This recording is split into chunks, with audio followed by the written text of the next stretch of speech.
오늘 우리에게 주신 하나님 말씀은 시편 23편 1절에서 6절, 구약 818쪽입니다.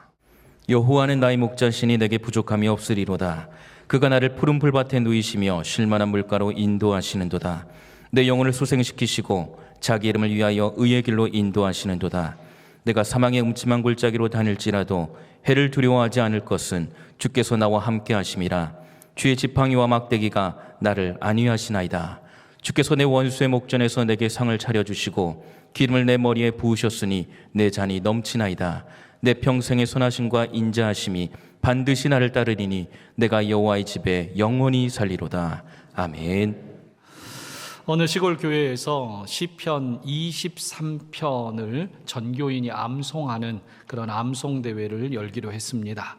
어린이부터 청년부와 어르신들까지 모두가 참여하기 위해 각자 그 정해진 기간 동안 열심으로 암송 대회를 준비했습니다. 드디어 암송 대회 날이 됐습니다. 그 교회에서 순서를 따라서 가장 나이 많은 할머님 순서가 이제 되었습니다. 앞으로 나와서 할머님이 서니까 잔뜩 긴장이 되었습니다.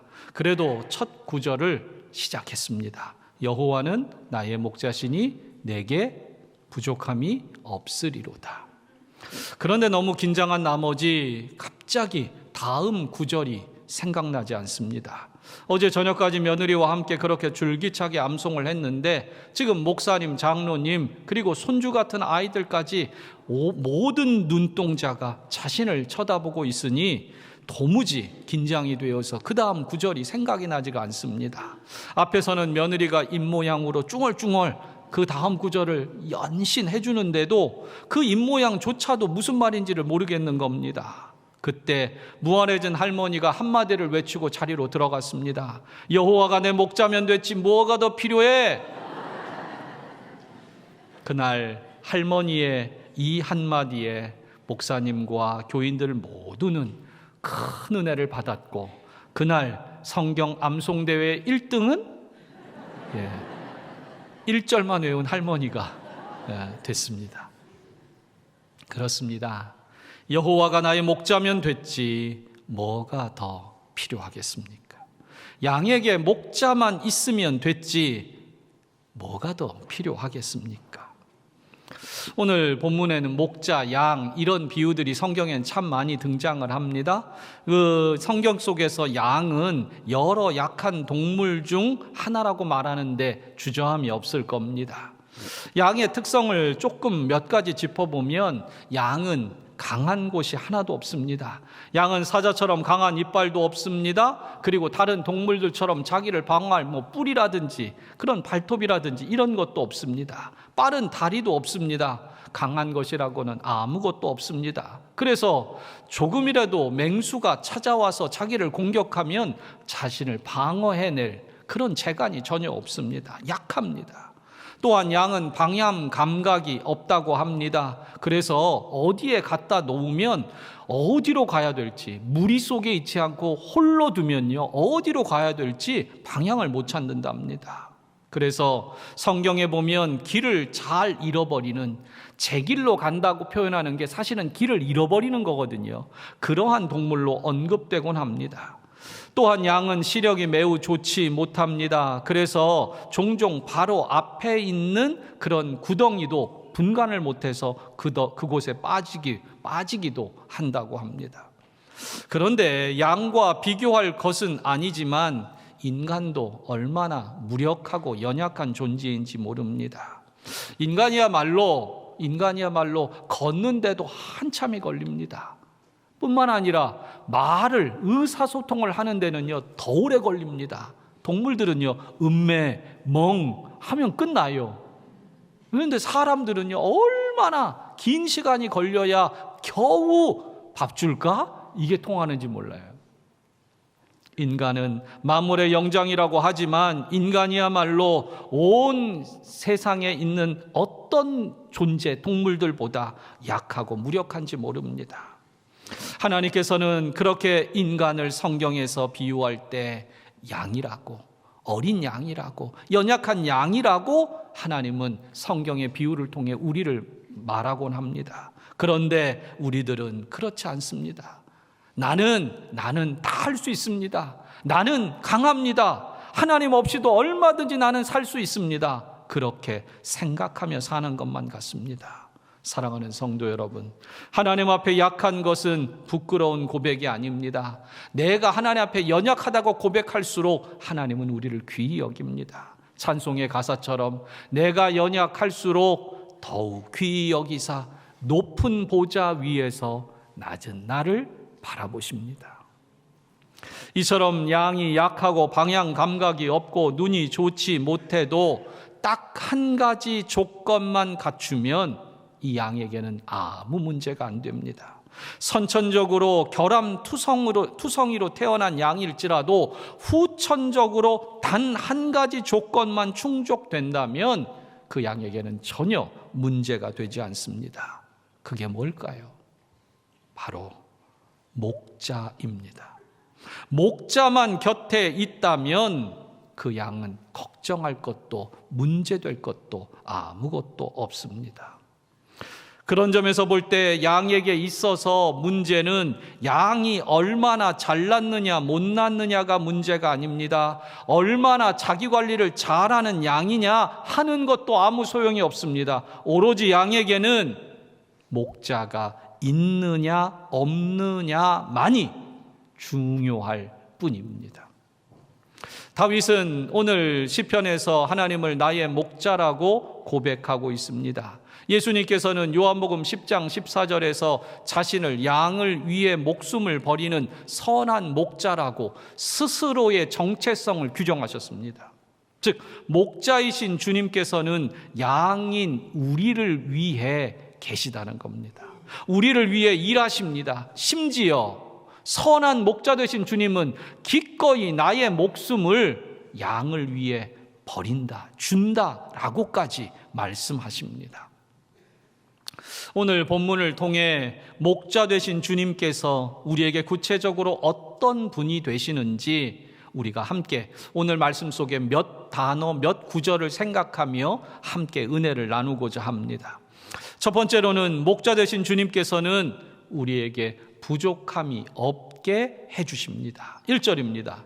여호와는 나의 목자시니 내게 부족함이 없으리로다. 오늘 이 구절에서 부족함이 없으리로다라는 표현을 영어 성경 KJV 번역으로 보면요, not want라고 번역을 했습니다.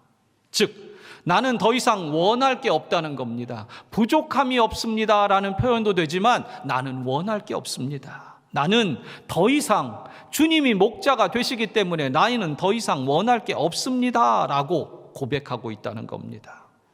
그렇다면 지금 원할 게 없다고 고백하는, 부족함이 없고 원하는 것이 더 이상 없다고 말하는 이 다윗의 고백과 상황이 정말 그럴까요? 이 시편의 저작 시기에 대해서 대부분의 학자들은 특별히 어떤 한 지점을 꼽는다고 하면 바로 다윗이 압살롬의 반역을 피해서 유대 광야로 피난 생활을 할 때일 것이다 라고 그 정확한 때를 좀 짚어냅니다. 물론 다른 견해도 있습니다. 이 시편이 다윗의 노년에 지은 것이 아니겠느냐라고 보는 견해도 충분히 지지를 받습니다. 그러나 한 시점을 배경으로 짚으라고 하면 대부분의 성경학자들은 다윗에게 좋은 때가 아니라 어려운 때에 이 시편을 지었다라고 봅니다. 그렇다면 이 시편을 지은 다윗의 상황이 편할 때가 아닙니다. 부족함이 없는 때가 아닙니다. 진짜 원하는 것이 없는 때가 아닌 때에, 부족함이 있고 원하는 게 있는 때에, 필요가 있는 때에 이 시편에 그는 부족함이 없다고 고백했다는 겁니다.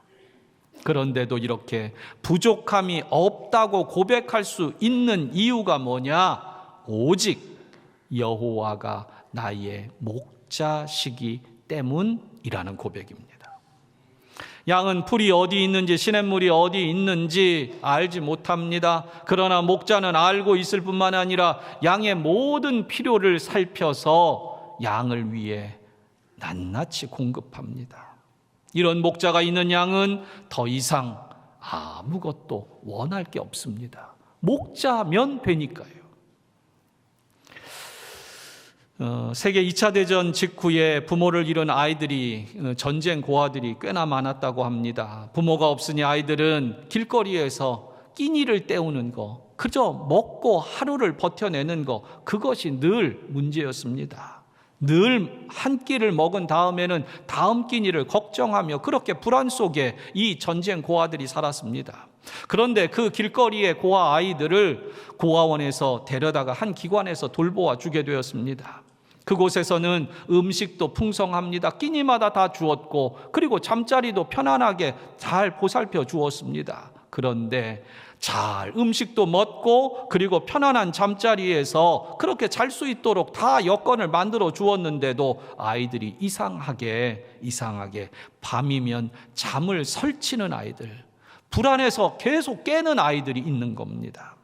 아이들이 잠자리에 누워, 그래서 선생님들과 의사가 원인과 처방을 논의하다가 의사 선생님이 한 가지 제안을 합니다. 아이들이 잠자리에 누워 있을 때 그렇게 아이들이 불안한 이유가 제 생각에는 있는 것 같습니다. 그러니 그 아이들에게 오늘 밤부터 빵 한 덩어리씩을 아이들에게 좀 줍시다. 이것은 야식으로 먹으라고 주는 것이 아니라 그냥 밤새 손에 쥐고 있으라고, 그렇게 좀 줘봅시다. 그러자 놀라운 효과가 일어났습니다. 아이들이 그 빵을 손에 쥐어주니까 그날 밤 평안히 잠들었다는 겁니다. 여러분, 내일 먹을 것을 염려하며 살던 아이들이었기에 그 한 끼 한 끼가 늘 불안하고 두려웠던 겁니다. 이 행복이 금방 사라지는 건 아닌가? 그들은 그 전쟁통에서 그 불안이 몸에 배었던 거예요. 그러나 그 염려가 해결되니까 빵 한 조각을 손에 쥐어줬더니 이제 불안함이 사라지고 평안히 잠들 수 있었다는 겁니다. 사랑하는 성도 여러분, 선생님도, 의사 선생님도, 교사도, 사람도 이렇게 누군가의 필요를 잘 채워줍니다. 하물며 하늘아버지께서 왜 불안한 인생을 사는, 불면의 밤을 지새우는 우리들의 삶을 외면하시겠습니까? 주님은 반드시 우리를 돌보아 주시고 우리를 채워주십니다. 마태복음 6장에 보면 공중의 새를 하나님께서 먹이신다, 들의 백합화도 솔로몬의 입은 것보다 더 값지게 하나님 입히셨다, 그렇게 성경은, 예수님은 말씀합니다. 그런데 저는 그 구절 속에 한 가지 은혜 받는 구절이 있습니다. 오늘 있다가 아궁이에 던져지는 들풀도 하나님께서 돌보고 계시다라는 구절입니다.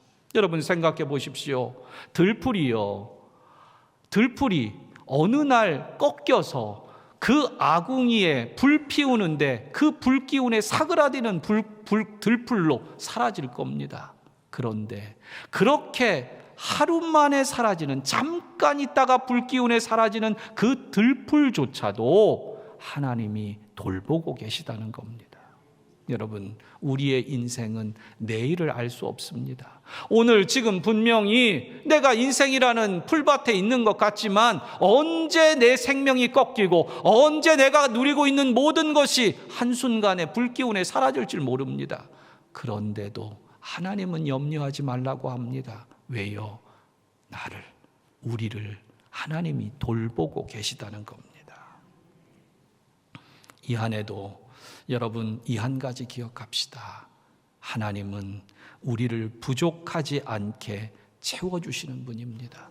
목자가 되신 주님은 오늘도 우리의 모든 필요를, 모든 불안을, 모든 두려움을 다 채워주시는, 해결해 주시는 분이십니다. 두 번째로는 목자 되신 주님은 오늘도 우리를 인도하십니다. 2절과 3절입니다. 그가 나를 푸른 풀밭에 누이시며 쉴만한 물가로 인도하시는도다. 내 영혼을 소생시키시고 자기 이름을 위하여 의의 길로 인도하시는도다.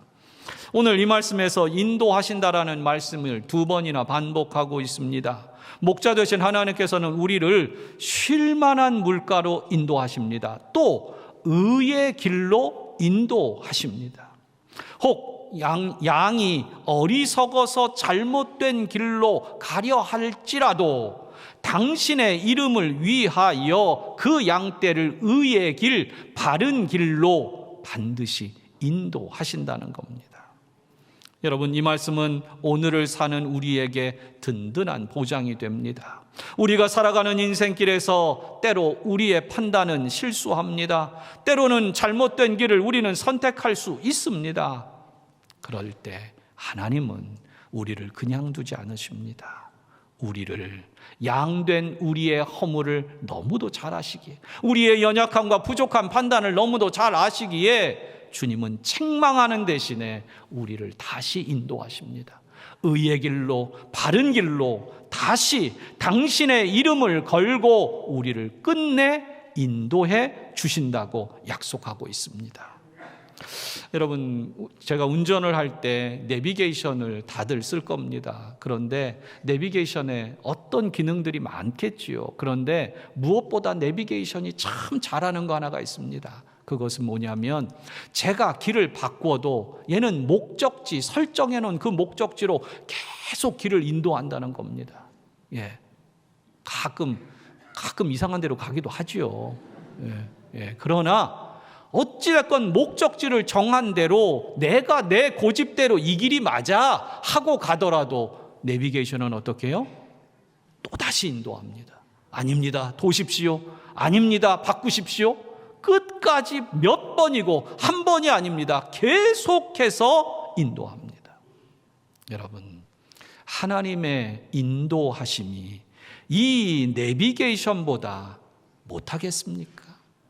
하나님은 포기를 모르십니다. 우리가 잘못된 길로 갈 때도 주님은 포기하지 않고 우리를 끝까지 다시 바른 길로, 다시 바른 길로, 다시 의의 길로 우리를 인도해 주신다는 겁니다. 두란노서 원에서 출판된 소금 장로 김수웅이라는 제목의 책이 있습니다.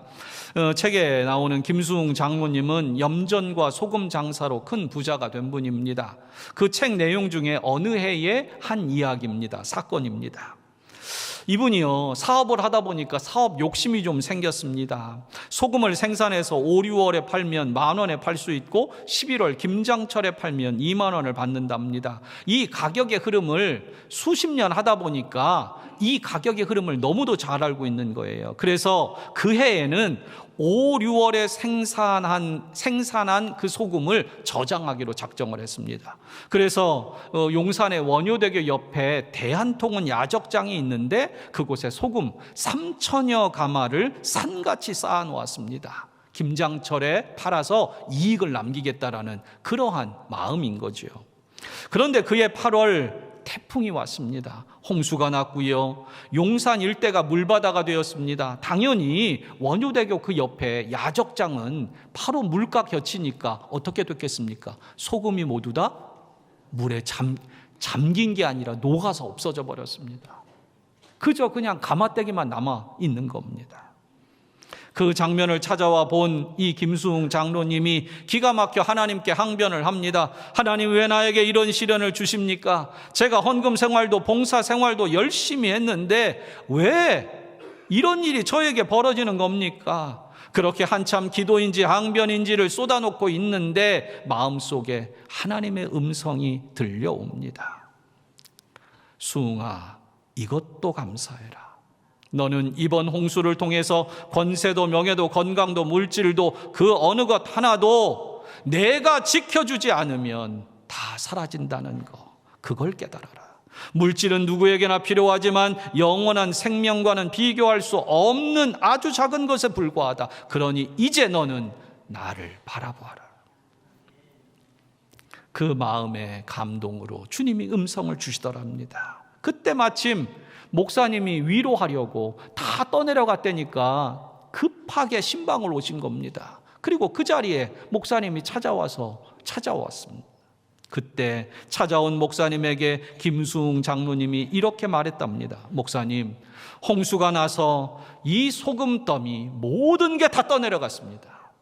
하지만 목사님, 제 마음속에 주님을 사랑하는 마음과 믿음만큼은 떠내려가지 않았습니다. 이번 홍수로 모든 것이 주님 손안에 있다라는 것을 성령님께서 다시 제게 깨닫게 해주셨습니다. 저는 감사합니다.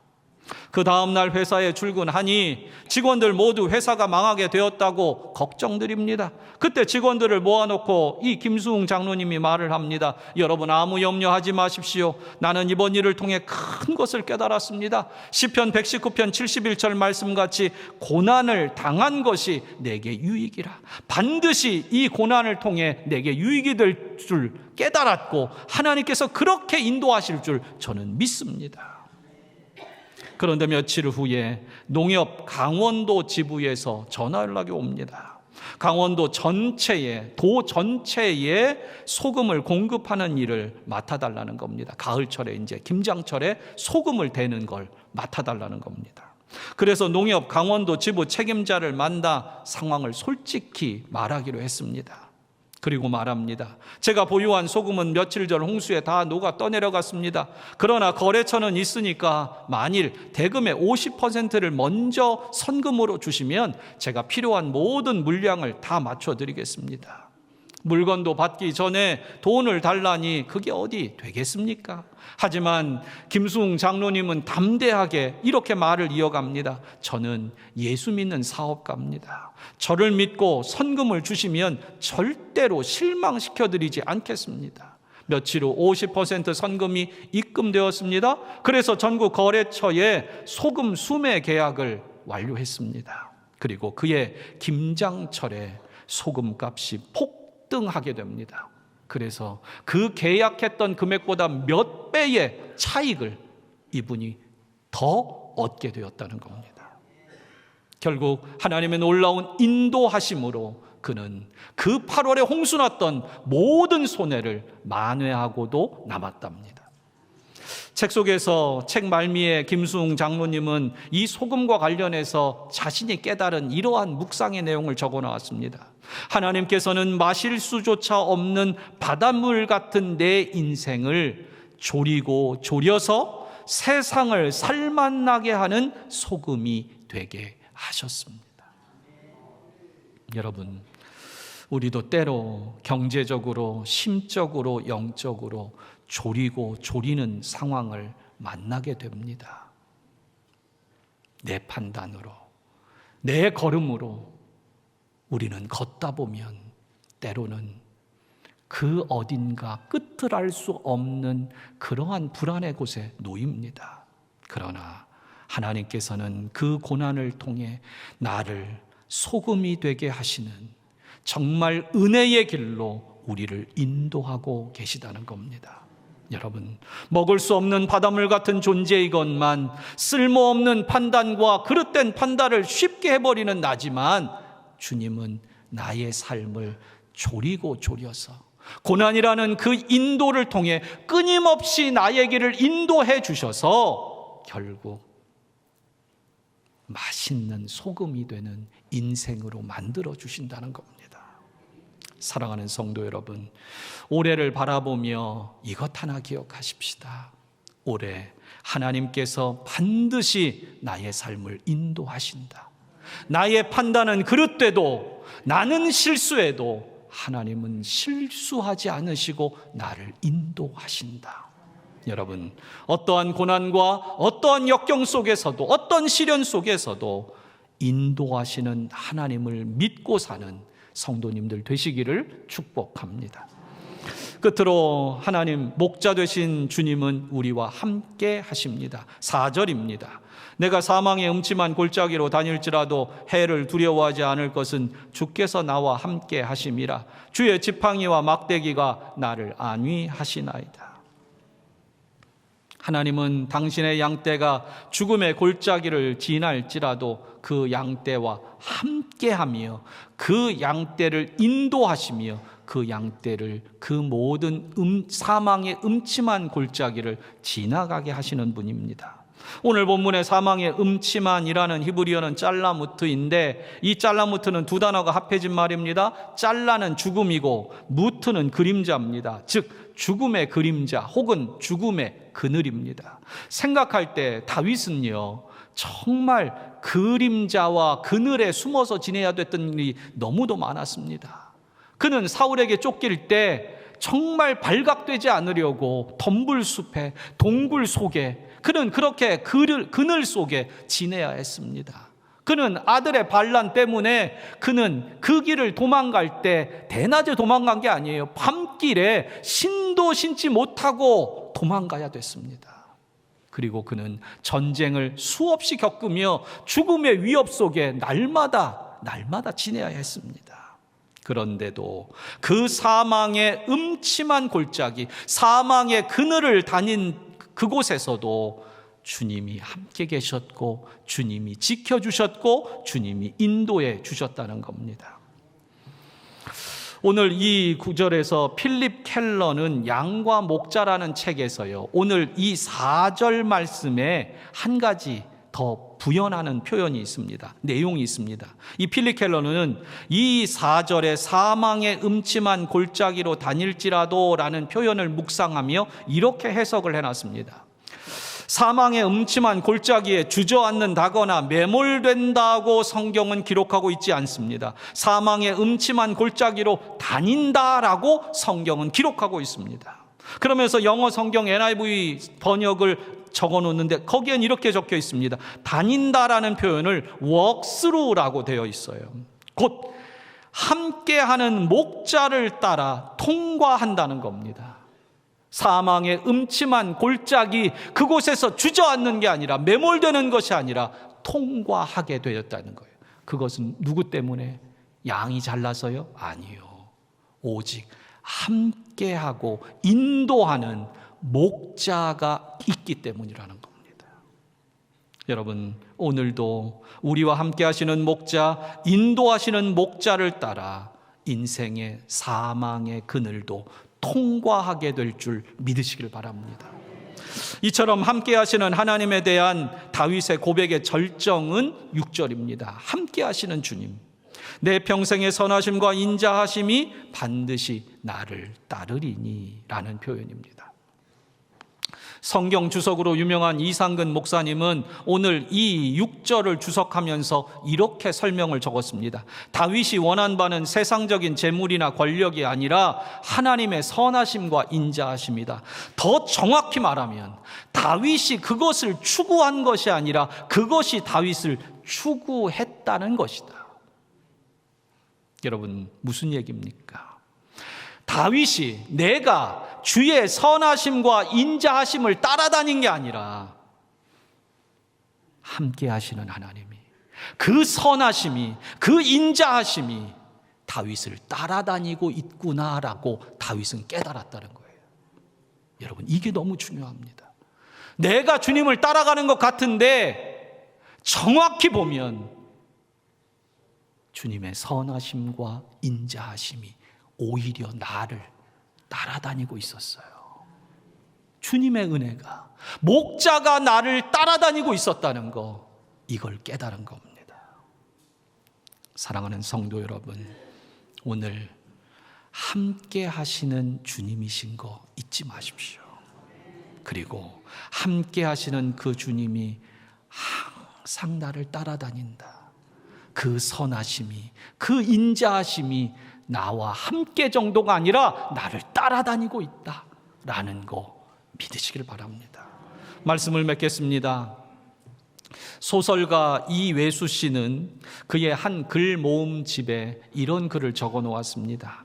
고수는 머릿속이 한 가지 생각으로 가득 차 있고 하수는 머릿속이 만 가지 생각으로 가득 차 있다. 무슨 얘기입니까?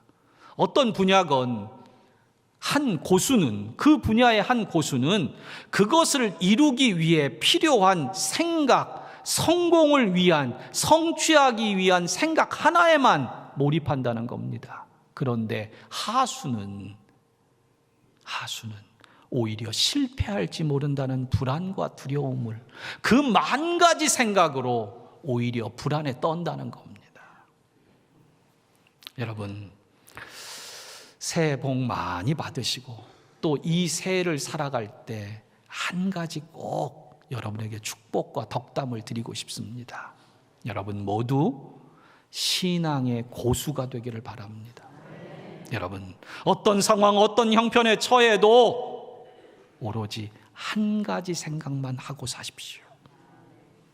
여호와께서 나의 목자면 됐지 뭐가 더 필요해?